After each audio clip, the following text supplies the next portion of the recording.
something they'd like to add. So we're going to start I guess I'll bring the meeting to order. And the first item on our agenda is a continued hearing for 121 Lexington Street. I believe the applicant is online. If you'd like to just give us a quick update for what we've gotten from you since the last hearing. Yes, hello, good evening. So I presented a new plan that Mr. Patterson had asked for. He is a direct abutter in the rear of the yard, and it shows the building envelopes and a couple of proposed, homes, similar to what would look there. And just a letter.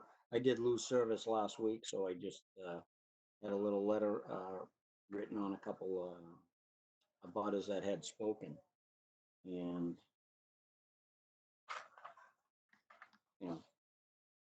everything else has been talked about, I believe. Okay. Joellen, do you have the ability to put that plan up, or? I did send it out to a few people that requested it. Yeah, let me see if I can share my know if screen and get it up with everybody just so they all know what we're talking about. Okay, sounds good. Just give me 1 minute. Not a problem.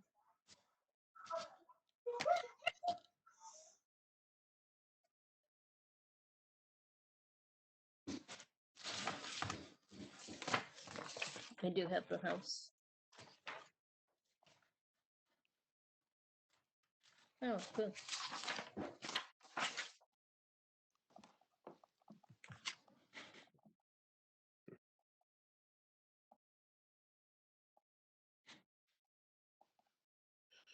If I can get it to open.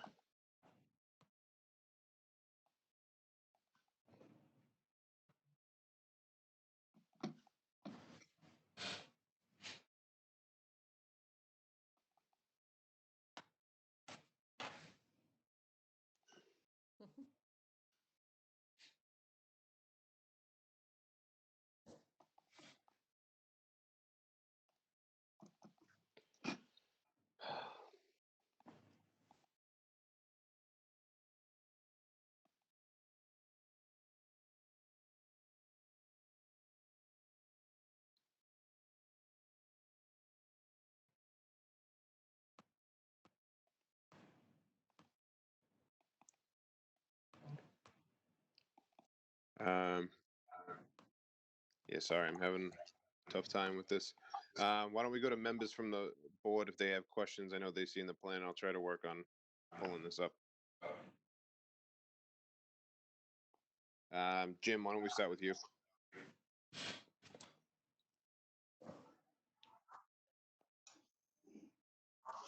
Sorry, no, I don't have any questions at this point. I did review the comments from the various people that spoke in the last meeting that Mr. Kearney had provided, so good.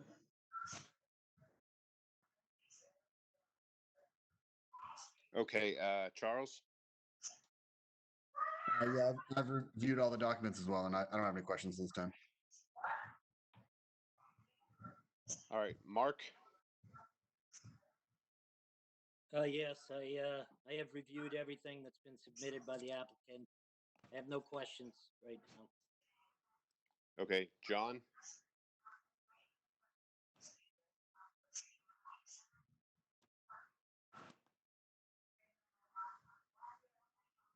John, any comments? Yeah, I had. Can you hear me now? Yep. Okay, so I have no comment. I've read all the information. I've saw all that.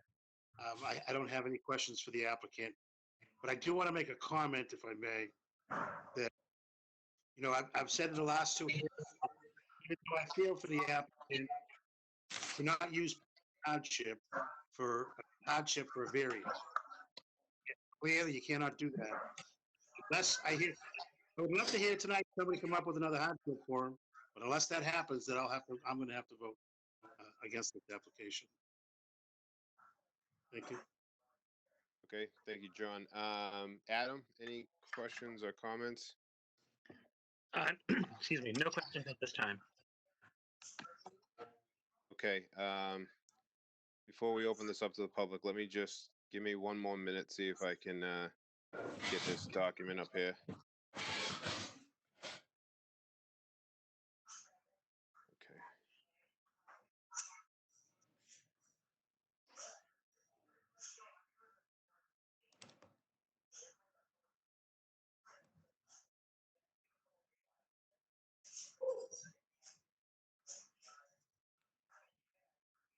All right, can people see the plan? Mm-hmm. Yes. Okay. I'm afraid to try to make it any bigger just because I don't want to lose it for the screen for everybody. So hopefully everyone can see it. But I just wanted it there so that everyone has a reference for what we're talking about. This is the lot. The proposed split is, pretty much right down the middle.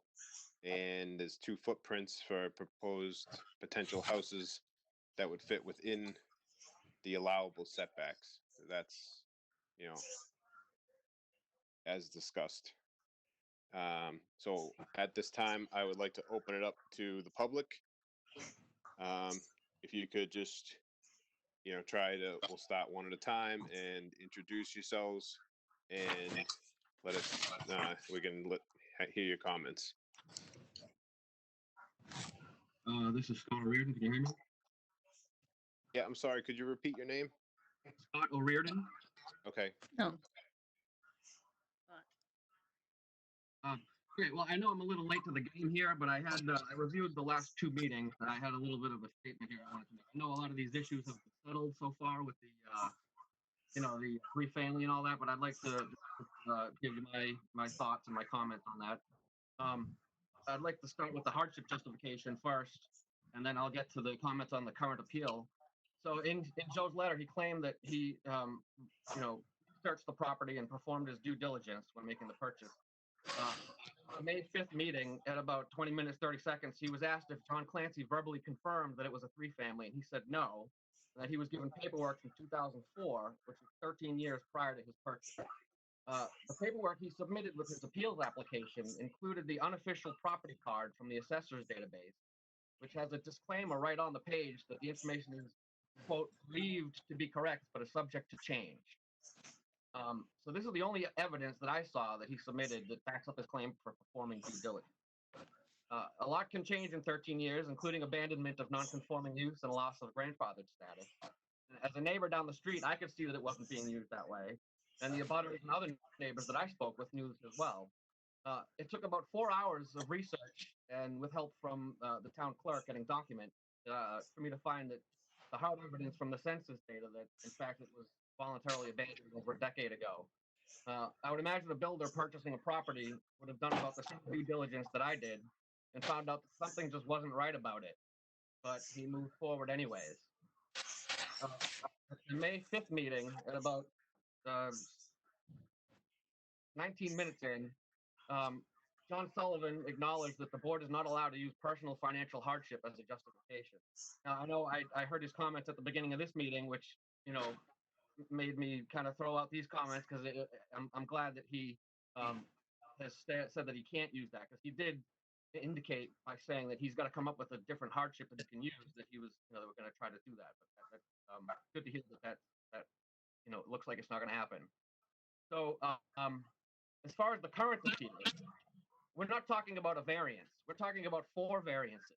It's a beautiful large lot, and it's going to be cut up to have one lot with less than the required 20,000 square feet and less than 100 feet of frontage on a public way, and a second lot with less than the required 20,000 square feet and less than 100 feet of frontage on a public way.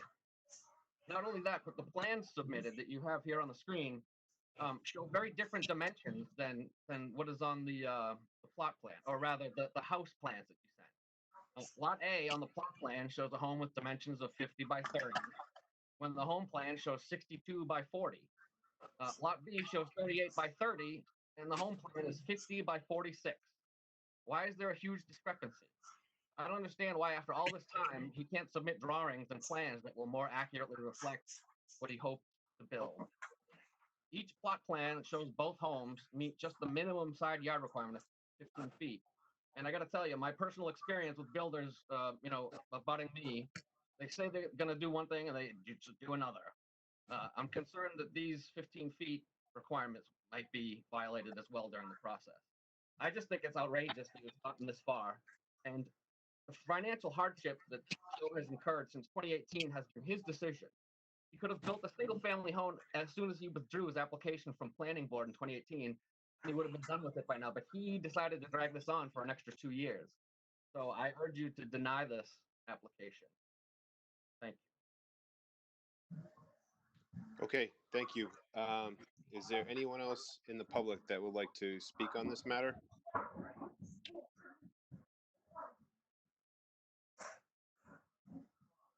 Hi, Mr. Chairman. This is Rose Hatch at 117 Lexington. Can you hear? Yes.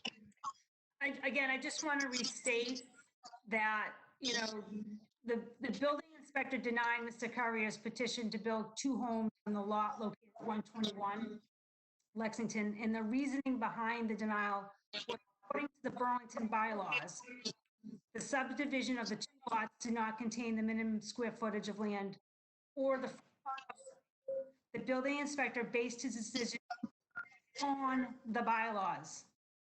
A reversal of that decision goes against the bylaws, and the bylaws are what you have been appointed to uphold.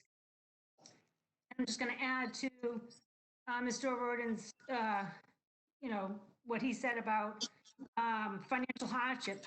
Mr. Currier justifies his appeal due to loss of finances, but the finances are due to him not renovating as he first believed. He stated in an early meeting that he bought it sight unseen, but if he toured the property, he would have known that he was not going to be able to renovate. He'd have to raise.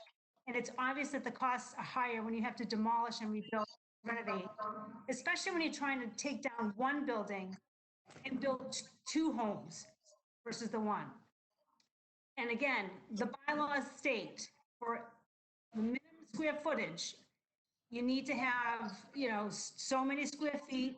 And again, for 2 lots now being proposed on this one lot, or 2 homes proposed on the one lot, it does not meet the minimum frontage or square footage. So I urge you to uphold the building inspector's decision to deny his application to build the 2 single-family homes. Thank you. Thank you.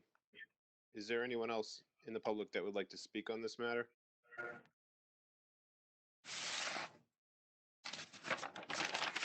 One other thing I'd like to add to that as well. Okay, sorry, could you just introduce yourself again, just so everyone knows who's speaking? No problem. Scott O'Riordan. It was mentioned in the last meeting that it was felt by some members of the board that Joe was wronged by the town because of the revocation of the grandfathered status. And I don't agree with that. I think it was a victory for the residents who knew that it wasn't a 3-family and it shouldn't have been designated that. And we spoke up and we fought against it and we got our victory for that. And I don't think that, okay, maybe there's something that should be done, but carving up the land to make, put a couple of homes on a property isn't, I think is excessive to give someone as an apology for something that the town had as a paperwork error. Yeah, the house is an eyesore and it's been there for a decade or so just rotting, but these 2 houses on these tiny lots are going to be here for 100 years. So that's just another comment I had. Thank you. Okay, thank you. Is there anyone else that would like to speak on this matter? Hi, John Patterson here. We're a direct butter to the property. Can you hear us? Yes. Okay. We feel is the same as the previous 2 neighbors about the property, that you're trying to put too big of houses on this footprint. That is not the good. The person that lives there is not going to enjoy being that close to their neighbor. I mean, go in. It's just, I don't think that's the footprint that Burlington's going for. All the rest of the houses in the neighborhood are all small on a bigger lot. And putting these in will definitely be a detriment to our neighborhood. Thank you. Okay, thank you. Is there anyone else that would like to speak on this?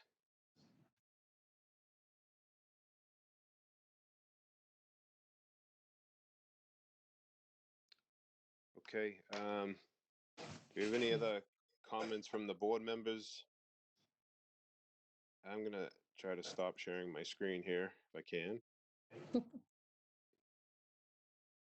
Mike, can I say something? Yeah, go ahead, John. So my phone died in the middle of that, but I had my wife's phone on at time.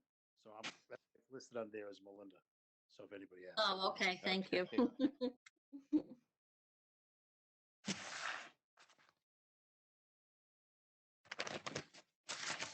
All right, I'm just trying to get my screen back up here. If anyone else, any other board members, any comments or thoughts on a direction? Mr. Chairman, this is Charlie. Like I said, last meeting, I always find the lot splits the hardest ones to approve, and I still have trouble with this one. Even though I think that there's a potential or hardship that could be made. I mean, my biggest concern with lot splits in general is the kind of derogates directly from the intent of the bylaw of having space in between houses. So I think at this point, I'm probably a no vote on this one. 4-1, no vote required. Hmm? Is this a 4-1 no vote required to reverse a building inspector decision? I'm sorry. Can you just introduce yourself when speaking? Just Sorry, Sean O'Riordan again. It Okay. says in the bylaws that when 4-1 has to approve.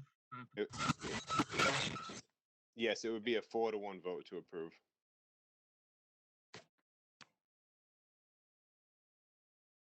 Okay. Since don't seem to be any other comments, we can take a motion to close the public hearing, and then we can move forward with a motion from anyone that'd like to make one. I'll make a motion to close the public hearing. Second, Okay, the motion is made and seconded to close the public hearing. Roll call. Jim? nay. You don't want to close it? So, sorry, Jim, I didn't hear. That was yes to close the hearing? Yep, sorry. Okay. Charles? Aye. Mark? Aye. John? Aye. And Adam's the alternate on this, and I am an aye to close the hearing. Okay. If anyone would like to make a motion on this decision.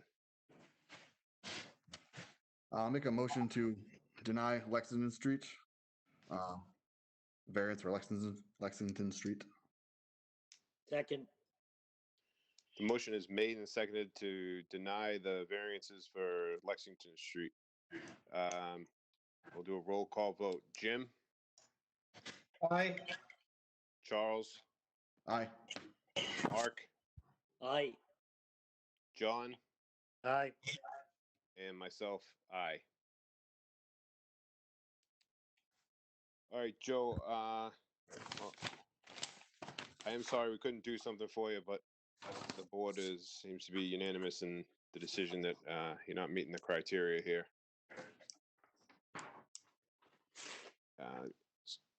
Joe still on?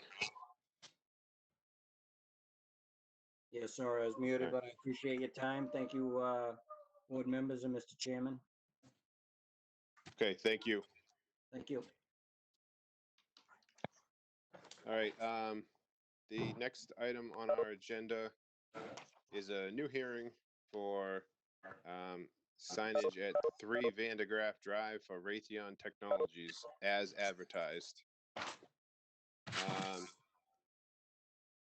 Can the applicant please just introduce yourselves and just when speaking, excuse me, please just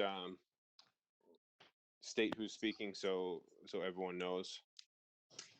Good evening, Mr. Chair and members of the board. For the record, Christine Hung of Reamer and Bronstein, attorney for the applicant, Raytheon Technologies. With me tonight, I have Allison Ibbotson of Lauretano Sign Group. Raytheon has, hi Allison. Raytheon has been a tenant at 3 Vandergraaf Drive for many years. Recently, they underwent a merger with United Technologies, resulting in a change of name from Raytheon to Raytheon Technologies Corp. With a new brand logo as well. We are before the board tonight seeking a permission to replace the existing Raytheon sign with a new sign showing their new name, Raytheon Technologies, brand logo in the same location as the existing sign. The sign is compliant with the zoning bylaws, sign bylaws, but a previous decision by the board prohibits any new sign on the building, even if by right. Mr. Chair or Joellen, can I share my screen with you?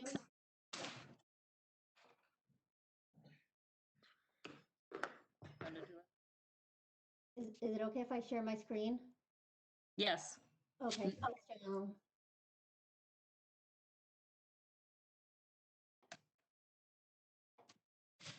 Is everyone able to see the screen with the site plan on it? Yep. Okay, so this is a site plan of the building. And here is where the existing Raytheon sign is. This is Vandergraaf Drive. And then 128 is up here in the north.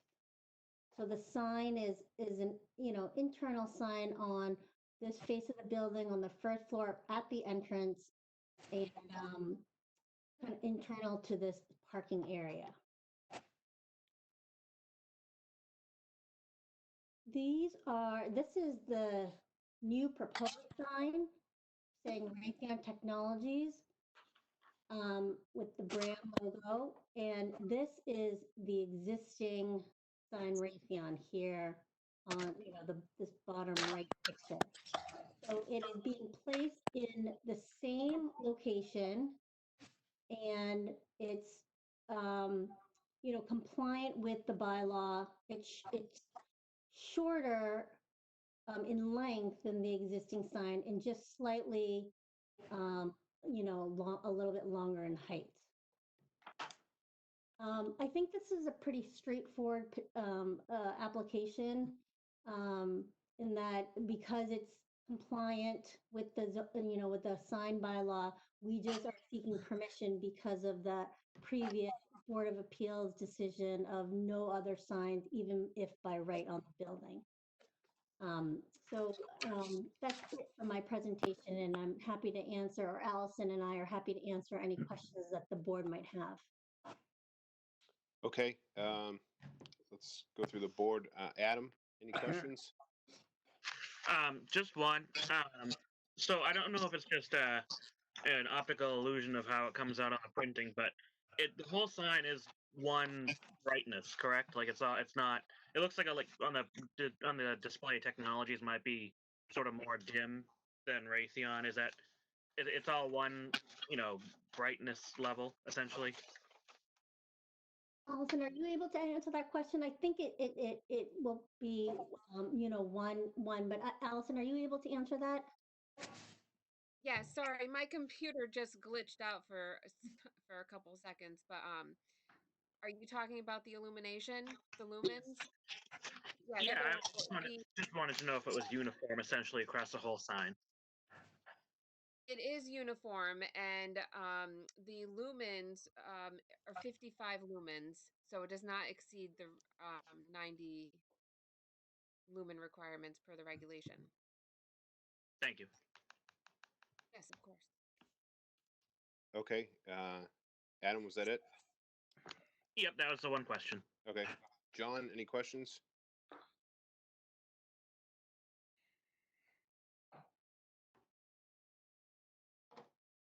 I'm good. Okay. I have no problem at all. All right. Mark, questions, comments? Questions. All right. Charles? No, I'm good. Okay. Jim? No, I'm good. Okay. I also don't have any questions on this. It's pretty straightforward. But this is a public hearing, so I'm going to open this up to the public. If there's anyone that would like to speak on this matter, again, if there is anyone, just try to go one at a time, please.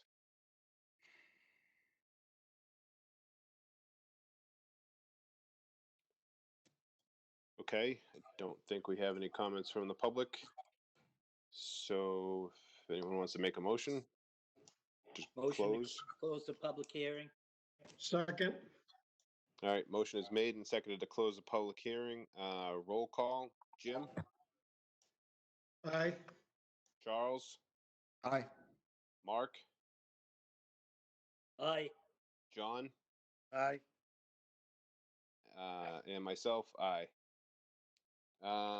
Okay, and a motion, anyone want to make a motion?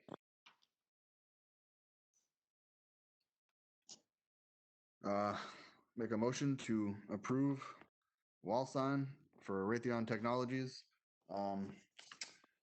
As shown on plans dated 3/17/2020, sheets 1 and 2 of 2, with the condition that the lumens not exceed 90 lumens per square foot. Second, Okay, the motion is made and seconded. Roll call. Jim? Point of order. aye. Oh, sorry, John, yeah, go ahead. Just my question. So we already have a thing on the variances that they have to come, no other, even if by right. Do we have to do that again for this one? No, well, we don't have to because it is already on the building. Okay. All right, so the motion is made and seconded. Again, roll call. Jim? Aye. Charles? Aye. Mark? Aye. John? Aye. And myself, aye. All right, you are all set for your signage. Thank you, Mr. Chair and members of the board, for your time. And thank you, Joellen, for your help. Good night, everyone. All right, good night, thank you. Thanks. Okay, the next item on our agenda is the minutes from May 19th. I don't know if everyone's had a chance. I actually do have a small edit. Unless anyone else has anything else, I can go through that. I'm good. All right, I think just at the beginning, after the list of members, there is a comment Chairman Murray explained because of the current situation about me signing the paperwork. I think that was carried over from the previous meeting. So I think that should just be stricken. Other than that, I think it's all set.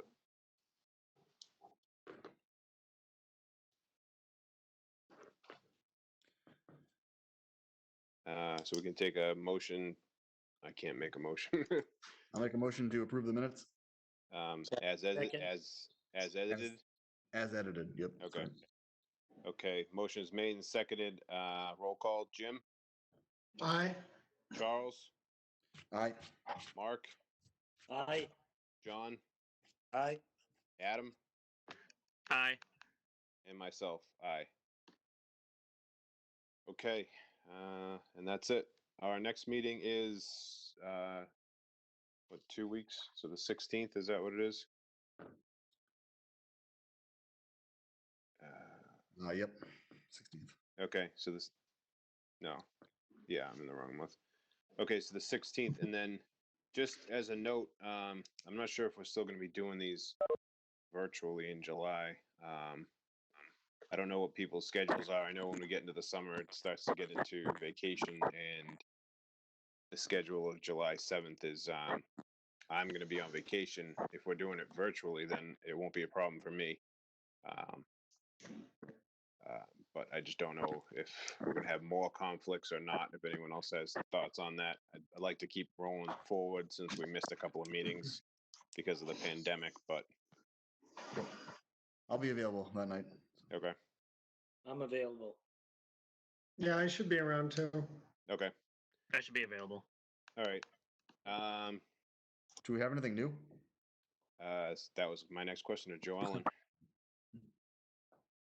Yeah, we do. By the way, it's Joellen? Am I muted? Oh, now you're unmuted. Oh, Okay. Yes, we have one coming up. It's Loose for Lucy Road or Ave Road. And I will get them mailed out today, no, this week sometime, but also you can pull it up on the web. It's 2020-10. Okay, okay. thank you. And I That's think it. just to give the rest of the board members a heads up, I think we're going to be looking at a quiet, friendly 40B, a lip application for Richardson Road. I don't know exactly when it'll be filed, but I'm under the impression that it'll be filed shortly. So I think, except for Charles, I think that will be a new experience for many of us. So prepare yourselves, I think. Sounds Sweet. Okay, all right. Take a motion to adjourn. Make a motion to adjourn? Second? Motion is made and seconded to adjourn. Roll call. Jim, Aye. Charles, Aye. Mark, Aye. John, I think we lost. Aye. okay, Adam, Aye. and myself, aye. All right, we'll see you all in a couple weeks. Hopefully we'll be doing some in-person meetings shortly. Sounds good. Here. Have a good All one, right, everyone. thanks. You too.